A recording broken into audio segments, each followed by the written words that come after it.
Hey guys, welcome back to Sports Tea. I have some more content surrounding the Olympics, but before we get into that, please like the video and subscribe to the channel. Really appreciate everyone who's already subscribed to Sports Tea. Feel free to drop me a line in the comments about your thoughts on who the best player on Team USA is. So, just to get started, we have a soundbite from Draymond Green. He's talking about Team USA and who the standout guys are. Let's hear what he's got to say. We got Ant-Man leading the team and scoring off the bench with 16.6 a game. KD is slightly behind at 16 a game. Those two guys have been shouldering much of the scoring load, which I think is pretty expected. KD is the all-time leading scorer in Team USA history. And Ant-Man, if you watch him last year, on the FIBA stage, I think it was last year. Yeah, it was last year, the World Championships. If you watch him on the FIBA stage, like you could tell he would be a guy in this setting that, like, those guys are not fast enough, not strong enough, don't jump high enough, and quite frankly, just not good enough to stop him. And you've kind of seen that in FIBA play, and now you're seeing it in the Olympics. Ant-Man is special, and he continues to grow. And I think what I love most is the way Bron, Steph, and KD are embracing him to, like, be that next young guy up and kind of giving him the keys to the team in a sense. Like, if you're watching these games, he's running the show. Whenever he's on the floor, it's his show. And I'm sure, like, Ant-Man is a very confident player. I think that's what we all love about him. He was half joking when he said, no, they're going to have to learn how to fit around me. But I said half joking because he was definitely serious. And he meant it, but he says it and does it and go about it in a way where he's confident as hell and very close to cocky.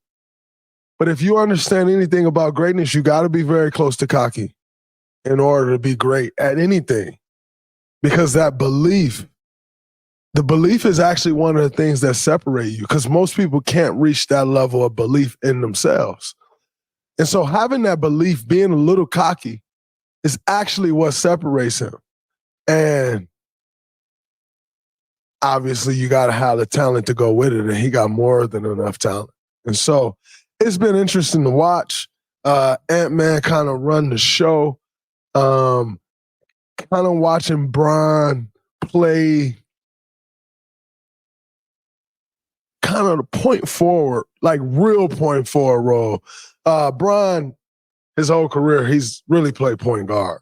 But he's been a true point forward in this setting. And I think it's been beautiful to see. I think AD and Bam have been incredible at the big spot. Joel had his best game of the series today versus Puerto Rico.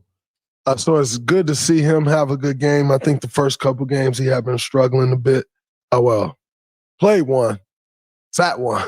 But he had also been struggling for most of the exhibition games, especially the ones in America. He was a little better in Abu Dhabi and London. But Okay.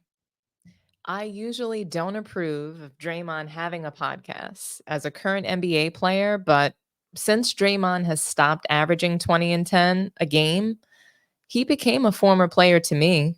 Once you stop doing what you normally do, once you stop basically performing at a high level and you go into a podcast when Steph Curry is still like playing prime basketball, I view him as basically retired. If he didn't divide the locker room so bad when Jordan Poole was there, I would say that he could become the Udonis Haslem of the team. But he gives the vibes that he's looking for attention, almost like a thirst trap on Instagram. I've never seen anything like it.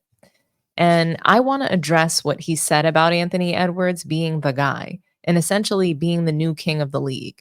I think he's a great player, and he's been bringing a certain nostalgia back to the league and just to the sport in general.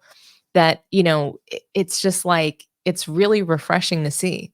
He's bringing back fierce competition. He's bringing back accountability as a team leader. And most importantly to me, he's bringing back the slam dunk. Okay, power dunks have been very powerful for his game, like just allowing for some really demoralizing moments against opponents such as John Collins and other folks that we've seen even just during this recent playoff run. He was just incredible. Getting to the rim aggressively, shooting threes. He does it all. He's defensive. He loves to play defense, and he's just really in it. And you can tell he has such a great love for the game. So I really appreciate that Anthony Edwards has an all-around game of being able to play off the ball, the perimeter shooting, combined with his ability to get to the rim aggressively. It just makes him spectacular to watch. So Draymond Green, he sneaks in some words, if you notice, that like seem very targeted, yet it's very subtle at the same time. So he's congratulating Anthony Edwards while also pushing a narrative. He talks about how LeBron and Steph Curry are passing the torch to Anthony Edwards, which, is interesting to me. He says that they are giving him basically the confidence to be that guy and to flex his skills on the team, that they're allowing him to do this. And I caught the narrative that Klutch is trying to put out there. Conveniently, Anthony Edwards ascends as being the high scorer against Brazil. And, what he did against Puerto Rico, that super high flying dunk. And LeBron had about 10 points in that game or something like that. So here comes the narrative that LeBron is passing the torch. Okay. Um, Draymond he's obviously signed to Klutch Sports, and he needs to perpetuate that LeBron is the GOAT. That has been happening for years. We all know that. However, he's trying to build equity, saying all these great things about Anthony Edwards because we can't deny his talent. And I don't think LeBron is passing the torch to anyone. He played the most minutes, more than any other player, which makes no sense at his age, especially given the negative impact that playing the point guard role has had on Team USA. There's been too many games where LeBron is being the primary ball handler and decision maker, where it's either caused a multitude of turnovers or horrible shooting across most players on the team. Because guys are out of rhythm and the ball just doesn't move, and there's an expectation that everyone needs to support LeBron with the screen so he can drive.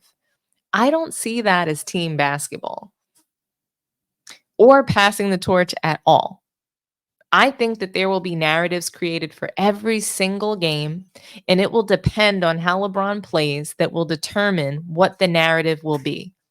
However we want to slice this up, I think that Kevin Durant is still the best player on Team USA. He proves it with incredibly timely shots, and he continues to come up big when needed most. It's a joy to watch the Olympic Games because of him. Seeing all of the best talent in the NBA play together, this is a proud time to be an American, at least for me.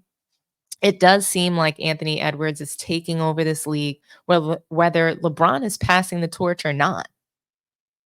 I'm curious to see what happens next season when John Morant comes back from injury, and if it will be a battle for the face of the league or if Ant-Man is just running away with the crown.